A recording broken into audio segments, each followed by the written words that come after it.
Olha, meu irmão, você quer prosperidade, você quer ter equilíbrio, você quer que Deus, que o gafanhoto não tome nada teu. Eu quero declarar para você, dá dízimo, dá dízimo, dá dízimo. Bem, galera, interessante, o vídeo é um tema muito mais que polêmico, pois até hoje se defende a questão de dar dízimos nas igrejas. Mas será que temos que dizimar?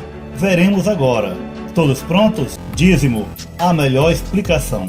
Funcionava assim. Existiam 12 tribos em Israel, que são os 12 filhos de Jacó. Os historiadores dizem que eram 13 tribos, porque tinha os 2 filhos de José, Efraim e Manassés. Mas o certo é contar não os filhos, mas sim o pai. Depois que Moisés tirou o povo da servidão e levou para o deserto, o Senhor deu várias leis para serem cumpridas, e uma delas era que a tribo de Levi tomasse conta do sacerdócio e das coisas sagradas. Não poderiam trabalhar. Então foi ordenado que seus irmãos, ou seja, as 11 tribos que podiam trabalhar, dessem a 10ª parte dos seus animais e plantação, para que os levitas, que são os sacerdotes, pudessem se alimentar. Não só eles, mas também as viúvas, os órfãos, que existia muito naquela época por causa da guerra. Também serviria para alimentar os necessitados e os estrangeiros. Vejamos o que diz em Deuteronômio capítulo 26, versículo 12. Quando tiveres separado o dízimo de tudo quando produzirem, no 3º ano, o ano do dízimo, entregue-no ao levita, ao estrangeiro, ao órfão e à viúva, para que possam comer até saciar-se nas cidades de vocês. De quem se recebiam os dízimos? Vamos ler mais uma parte da Bíblia. E os que dentre os filhos de Levi recebem o sacerdócio têm ordem, segundo a lei, de tomar o dízimo do povo, isto é, de seus irmãos, ainda que tenham saído dos lombos de Abraão. Está escrito em Hebreus capítulo 7, versículo 5. Veja que o texto refere-se que eles têm que receber os dízimos dos seus irmãos e não recebia de outros povos. Então, a tribo de Levi, que era a tribo do sacerdote, recebia os dízimos da mão de seus próprios irmãos, que são as 11 tribos. Vamos ler mais um pouco. Dou aos levitas todos os dízimos em Israel, como retribuição pelo trabalho que fazem ao servirem na tenda do encontro. Números, capítulo 18, versículo 21. Agora o texto fala porque eles merecem receber o dízimo, por tomarem conta das coisas de Deus. Mas como eles pagavam a dizima de seus bens, de mês em mês? Vejamos na Bíblia a palavra de Deus. Certamente darás os dízimos de todo o produto da tua semente que cada ano se recolher do campo. Deuteronômio capítulo 14, versículo 22. Aqui disse claramente que não é mensal, e sim anual. Eles entregavam a dizima de ano em ano na época da colheita. Também estamos vendo que aqui nunca se falou em dinheiro, e sim em animais e plantações. Mas se ainda não ficou claro, vamos ler mais um pouco. Em Deuteronômio capítulo 14, no verso 24 para frente, fala o seguinte: mas se o caminho te for tão comprido que não possas levar o dízimo, por estar longe de ti o lugar que o Senhor teu Deus escolher para ali pôr o seu nome, quando o Senhor teu Deus te tiver abençoado, então vende-os, ata o dinheiro na tua mão e vai ao lugar que o Senhor teu Deus escolher. E aquele dinheiro darás por tudo que desejares, por bois, por ovelhas, por vinho, por bebida forte, por tudo que pedir a tua alma. Comerás ali perante o Senhor teu Deus e te regozijarás tu e tua casa. Amados, aqui não fica nenhuma dúvida que o dízimo não é dinheiro. Vamos explicar um pouco. Aqui o texto está falando de Deuteronômio 14, do versículo 24 ao 26, está falando o seguinte: naquela época, se por acaso o tempo onde a pessoa fosse dizimar seu gado, suas ovelhas, suas plantações, etc., se a igreja fosse muito longe, a pessoa venderia o dízimo e levaria o dinheiro. Ora, se o dízimo é dinheiro, como se poderia vender? Muitos pastores falam que naquela época não existia dinheiro. Ora, como não? Se Abraão comprou um campo por 400 peças de prata para enterrar Sara, está escrito em Gênesis. Efrom respondeu a Abraão: ouça-me, meu senhor, aquele pedaço de terra vale 400 peças de prata. Mas o que significa isto entre mim e ti? Sepulte sua mulher. Abraão concordou com Efrom e pesou-lhe o valor por ele estipulado diante dos hititas, 400 peças de prata, de acordo com o peso corrente entre os mercadores. Então aqui já está mostrando que existia dinheiro, que eram as peças de prata, peça de ouro, de bronze, e ainda tinha os mercadores. Já fica claro que existia o tipo de dinheiro deles naquela época. Então aqui em Deuteronômio capítulo 14, fica bem claro que dízimo não é dinheiro. Porque se você vai pegar o dízimo e vender, trocar ele por dinheiro, então dízimo não é dinheiro. Aí é o seguinte: esse dinheiro é para entregar na mão do sacerdote ou na mão do pastor de hoje? Aqui diz o seguinte, que quando você chega lá, pega o dinheiro e troca de novo por dízimo. Não é para dar na mão do pastor nem na mão do sacerdote, é para trocar por dízimo novamente, porque o Senhor não requer dinheiro de ninguém. O Senhor não precisa. A palavra diz que Ele é o dono do ouro e da prata. O Senhor não precisa de nada de nós, apenas adoração e obediência. Preste atenção, eu não quero convencer ninguém. Você vai colocar o que você tem no altar. Agora e vai ficar sem nada. Você vai colocar o que você tem no altar. E eu vou falar, ó Deus, está aqui. Agora o Senhor multiplica e abençoa esse povo. Isso é contigo. Mas vejamos o texto polêmico que todo pastor usa, Malaquias 3:10. Só que não vamos começar de Malaquias 3:10, vamos começar do versículo 8, que diz o seguinte: roubará o homem a Deus? Todavia vós me roubais, e dizeis, em que te roubamos? Nos dízimos e nas ofertas. Com maldição sou amaldiçoados, porque a mim me roubais, sim, toda esta nação. Trazei todos os dízimos à casa do tesouro, para que haja mantimento na minha casa, e depois fazei prova de mim nisto, diz o Senhor dos Exércitos, se eu não vos abrir a janela do céu, e não derramar sobre vós uma bênção tal, até que não haja lugar suficiente para recolherdes. E por causa de vós, repreenderei o devorador, e ele não destruirá o fruto da vossa terra, e a vossa vide no campo não será estéril, diz o Senhor dos Exércitos. Isto está em Malaquias capítulo 3, de 8 a 11. Agora vamos analisar de forma objetiva e espiritual os versículos. Primeiramente, Malaquias estava falando para o povo rebelde da casa de Israel, e não para nós que somos gentios. Para quem não sabe o que é um gentio, é todo aquele que não era judeu, que não era considerado filho de Abraão. Se alguém que era gentio quisesse ser do povo de Israel, então ele tinha que ser circuncidado e se tornava um prosélito. Malaquias não estava falando para nós, estava falando para o povo de Israel. Malaquias estava falando para Israel, para um povo que não ajudava mais na casa do Senhor. Para os sacerdotes, que ao invés de colocar os dízimos na casa do Senhor, eles roubavam. A exemplo dos filhos de Eli, onde o Senhor muito que avisou, mas Eli não obedeceu ao Senhor, e Samuel ficou sendo sacerdote em seu lugar. Quando o profeta Malaquias diz isso, trazei todos os dízimos à casa do tesouro, para que haja mantimento na minha casa, veja bem que ele não fala de dinheiro, e sim de mantimento, ou seja, alimento, que era alimento para os sacerdotes, para os pobres, viúvas, órfãos e necessitados estrangeiros. Alimento. E ele também diz, e depois fazei provas de mim nisto, diz o Senhor dos Exércitos, se eu não vos abrir a janela do céu, e não derramar sobre vós uma bênção tal, que não haja lugar suficiente para recolherdes. Aqui o Senhor fala das bênçãos do céu, isto é, chuva que cai, não em cima de dinheiro, e sim das plantações, que também alimentavam o gado. E por causa de vós eu repreenderei o devorador, e ele não destruirá os frutos da vossa terra, e a vossa vide no campo não será estéril, diz o Senhor dos Exércitos. Muitos falsos pastores falam que se você não der o dízimo, Deus não pode repreender o devorador. Isso é uma blasfêmia, dizer que o dízimo é maior que Deus, porque se só o dízimo pode repreender o devorador, então o dízimo é maior que Deus.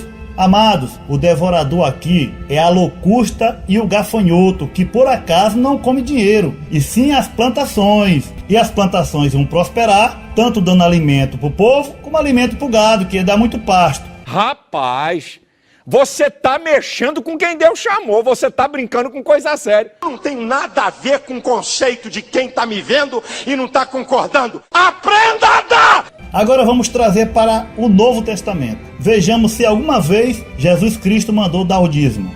Querido, foi Jesus que falou sobre o dízimo.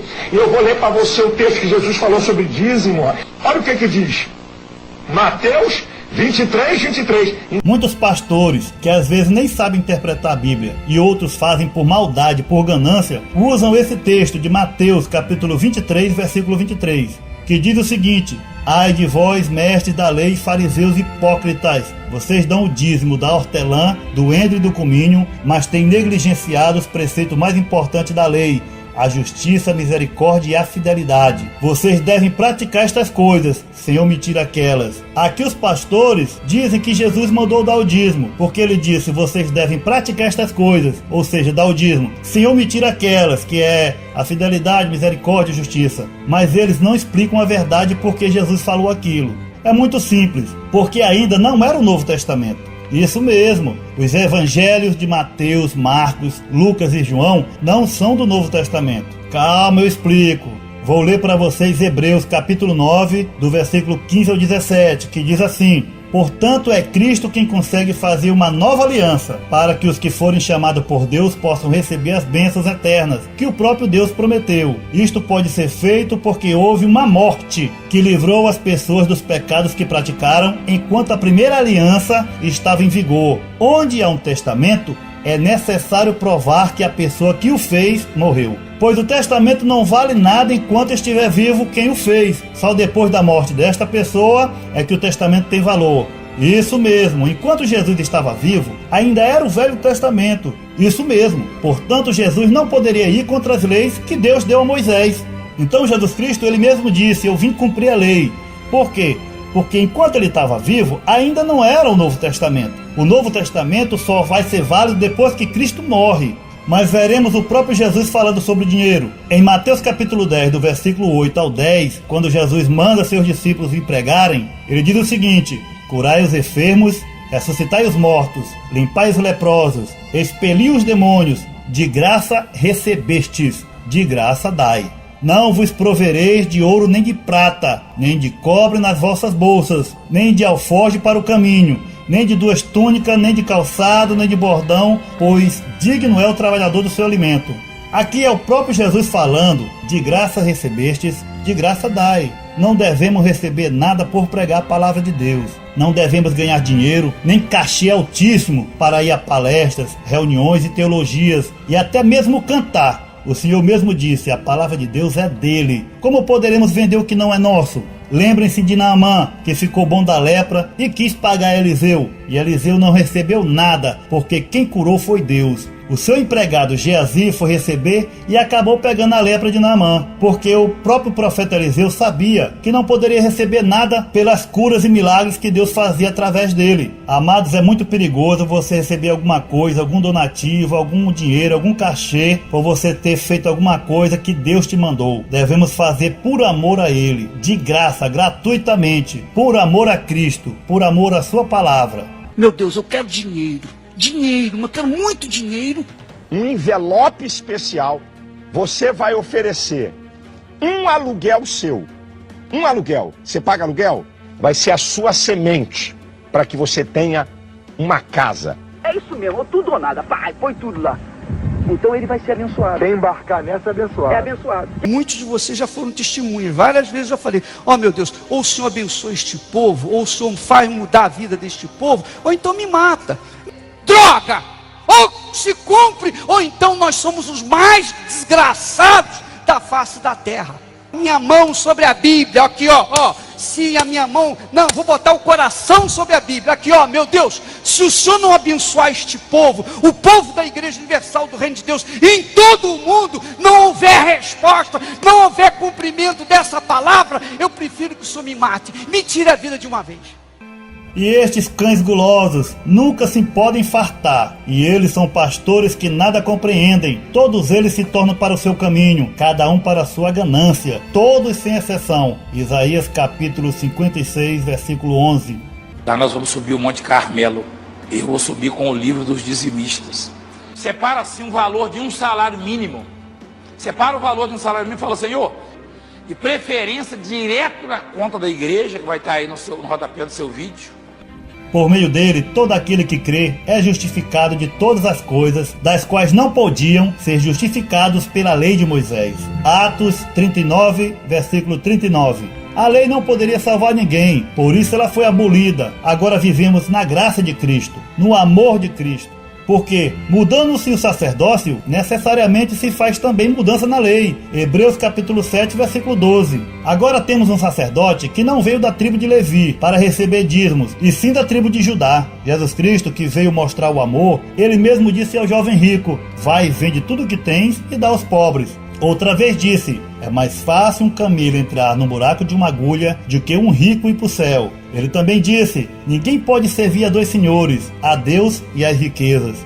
Jesus mostrou a humildade nascendo em um curral. Também ele entrou em Jerusalém em cima de um jumento, enquanto os vários pastores que são gigolôs de crente vivem da miséria das ovelhas, cobrando e constrangendo os irmãos. Muitos pedem mais do que o dízimo.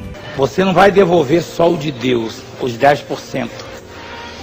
Você vai dar 20% do seu, você vai ser fiel, você vai tirar 30% e falar, Senhor, representando a Santíssima Trindade, Pai, o Filho e o Espírito Santo. E eu acho justo isso, e até porque foi uma inspiração de Deus. Será que naquela época se dava mais do que o dízimo? Tudo que eu te ordeno, observarás para fazer. Nada lhe acrescentarás, nem diminuirás. Deuteronômio capítulo 12, versículo 32. Quantos querem ter um futuro de prosperidade? Só existe uma lei na Bíblia, uma receita de Deus que torna isto possível. A lei da liberalidade. Só tem essa lei. Você deve dar oferta na expectativa que você vai colher na sua vida. Eu plantei oferta na casa de Deus e vou colher bênçãos materiais na minha vida e espirituais também. Não ajunteis tesouros na terra, onde a traça e a ferrugem tudo consomem, e onde os ladrões minam e roubam. Mas ajuntai tesouros no céu, onde nem a traça nem a ferrugem consomem, e onde os ladrões não minam nem roubam. Olha o que diz em 2 Coríntios, capítulo 9, versículo 6. Cada um dê conforme determinou em seu coração, não com pesar ou por obrigação, pois Deus ama aquele que dá com alegria. Pois é, amados, nós temos que dar não por obrigação, que o dízimo é uma obrigação, nem por constrangimento, como os vários pastores dizem o seguinte: você acha que Deus merece o melhor ou o pior? Rapaz, você não sabe nem o que você está falando, cara. Você vai dizer que é o melhor. Então eles falam para você dar tudo de melhor para Deus, tudo que você tem. E você fica constrangido a dar. Mas só que o Senhor disse que não é para dar por constrangimento nem por obrigação, mas por amor. Aquilo que Deus colocou no teu coração, aquilo que você pode dar. Você deve estar de brincadeira. Isso é brincadeira. Pois o amor ao dinheiro é a raiz de todos os males. Algumas pessoas, por cobiçarem o dinheiro, desviaram-se da fé e se atormentaram a si mesmas com muitos sofrimentos. Timóteo capítulo 6, versículo 10. Mas mesmo crendo num Deus todo-poderoso, ele vivia uma vida desgraçada.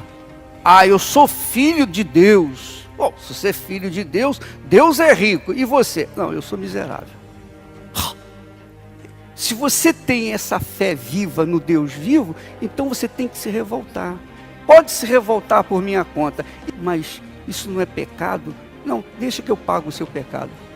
Deixa comigo, deixa por minha conta, eu pago a sua revolta. Você ficar revoltado com Deus, ó Deus, eu não aceito isso. Deixa que eu resolvo esse problema com Deus por você, tá bom? Agora você já deve estar pensando, será que os pastores devem receber salário? Olha o que o apóstolo Paulo disse sobre pregar o evangelho. Porque se eu anuncio o evangelho, não tenho que me gloriar, pois me é imposta esta obrigação. E ai de mim se eu não anunciar o evangelho. E por isso, se eu faço gratuitamente, eu terei um galardão. Mas se de má vontade, apenas uma dispensação me é confiada. Isto está escrito em 1 Coríntios, capítulo 9, versículo 16 e 17. Então aqui o apóstolo Paulo fala que ele tem essa obrigação de pregar o evangelho, mas gratuitamente. Porque o próprio Paulo falava o seguinte: eu nunca fui pesado a nenhum de vós, eu antes trabalhei com minhas próprias mãos para me sustentar. Porque Paulo, ele fazia tendas, ele era fabricante de tendas. Então Paulo nunca foi pesado a nenhum irmão. E ele ainda fala que ele tinha que dar exemplo. Se eu estou ensinando uma coisa para vocês, eu tenho que ter na minha vida o exemplo do que eu estou ensinando. Meu dinheirinho. Tem que dar. Você tem que dar. Eu vejo um anjo aqui com a espada de fogo na mão. E ele vai cortar uma meia dúzia de cabeça aqui, para quem não der oferta. O cristão não é reconhecido ou conhecido por aquilo que recebe. O cristão é conhecido por aquilo que ele doa. Essa é a minha fé.